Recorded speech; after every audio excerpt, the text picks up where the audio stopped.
চলুন আজকে তৈরি করে নেওয়া যাক একটি ভিন্ন রকমের আলু পরোটা রেসিপি। আজকে আমি আপনাদের সাথে শেয়ার করতে যাচ্ছি খুব সহজে কিভাবে বাসায় আলু পরোটা তৈরি করবেন তারই একটি রেসিপি। আসসালামু আলাইকুম, কেমন আছেন সবাই? চলুন সরাসরি রান্নায় চলে যাই। এখানে আমি নিয়ে নিলাম লবণ, চিনি, বিট লবণ, হলুদের গুঁড়া এবং ধনিয়া গুঁড়া, 3টা থেকে 4টা পরিমাণে মরিচ কুচি, পেঁয়াজ এভাবে ছোট ছোট করে কুচি করে নিয়েছি। এতে খুব ভালো করে দ্রুত ভেজে নিতে গেলে সিদ্ধ হয়ে যাবে পেঁয়াজটা। এবং সয়াবিন তেল, সবচেয়ে মেইন যেটা আমাদের লাগবে সেটা হচ্ছে আলু। এখানে আমি 1/2 কাপ পরিমাণ আলু নিয়েছি। 4টা মাঝারি সাইজের আলু সিদ্ধ করে ম্যাশ করে নিয়েছি এবং আমি এখানে 1.5 কাপ পরিমাণ আটা নিয়ে নিয়েছি। এবার আটাটা আমি শুধু লবণ এবং সয়াবিন তেল দিয়ে প্রথমে ভালোভাবে মাখিয়ে নেব, দেন ডোটা তৈরি করব।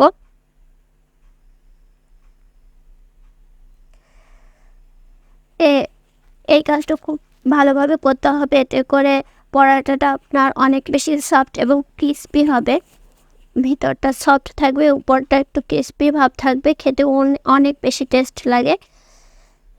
এভাবে যখন মুঠো পাকিয়ে ছেড়ে দিবেন, ভেঙে যাবে না, তখন বুঝতে পারবেন এটা হয়ে গেছে। এবার আমি ডোটা তৈরি করে নেব। প্রথমে আমি আলুটা অ্যাড করে নিলাম, এরপর আমি বাকি উপাদানগুলো এর মধ্যে অ্যাড করে দেব। আপনারা চাইলে এখানে আরও মশলা দিতে পারেন, যেমন জিরার গুঁড়ো। আমি এগুলো দিতে পছন্দ করি না, আমার কাছে একদম সিম্পল অনেক বেশি ভালো লাগে।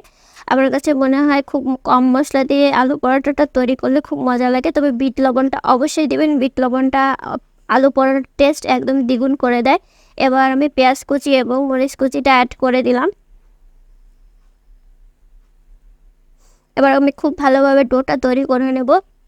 আপনারা চাইলে আধা ঘন্টার জন্য রেস্টে রেখে দিতে পারেন বা ইনস্ট্যান্টও তৈরি করতে পারেন। রেস্টে রেখে দিলে ভালো, না দিলে কোনো সমস্যা নেই। আমি এখানে ইনস্ট্যান্ট তৈরি করব, এখনই আপনাদের তৈরি করে দেখাচ্ছি, তাও কতটা সুন্দর হয় দেখতে পাবেন।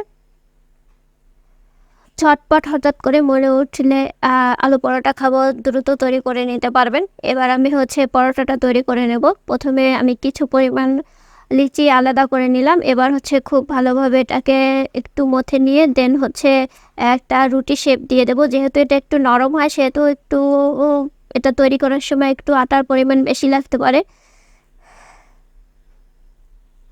না হলে লেগে যাবে। তো এবার আমি প্রথমে রুটির মতো গোল করে বেলে নিয়ে দেন পরোটা শেপ দিয়ে দেব। এটা বেলে নেওয়া খুবই সহজ। এভাবে শুধুমাত্র রুটির মতো বেলে নিয়ে আপনারা ভেজে নিতে পারেন। সেক্ষেত্রে অবশ্যই এখানে আটাটা একটু কম ব্যবহার করবেন।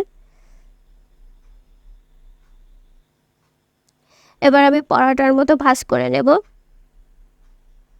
যারা আমার এই ভিডিওটা দেখছেন অবশ্যই আমার চ্যানেলটি সাবস্ক্রাইব করে দেবেন এবং যারা আমার ফেসবুকে দেখবেন ভিডিওটা অবশ্যই ফলো করে দেবেন। বেশি বেশি লাইক কমেন্ট করুন কেমন লাগলো আমার ভিডিওটি। এবার আমি পরোটার শেপ দিয়ে বেলে নেব।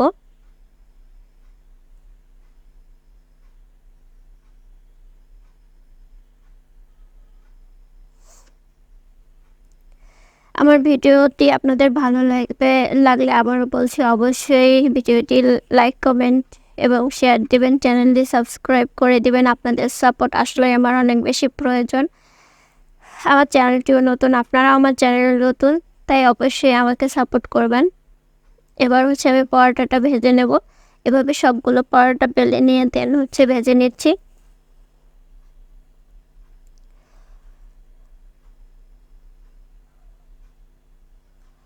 যখন হালকা দুই পাশে একটু ভাজা ভাজা হয়ে যাবে তখন তেল দিয়ে দিলাম।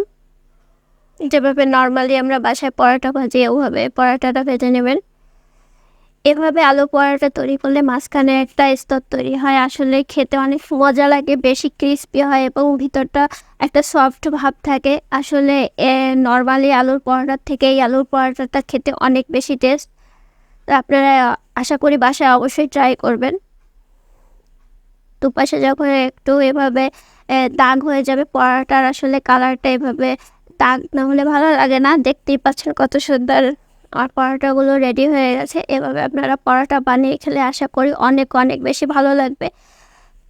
এবার আমি একটা পরোটা আপনাদের ছেড়ে দেখাচ্ছি যে ভিতরটা একদম ক্রিস্পি, উপরটা এবং ভিতরটা অনেক সফট।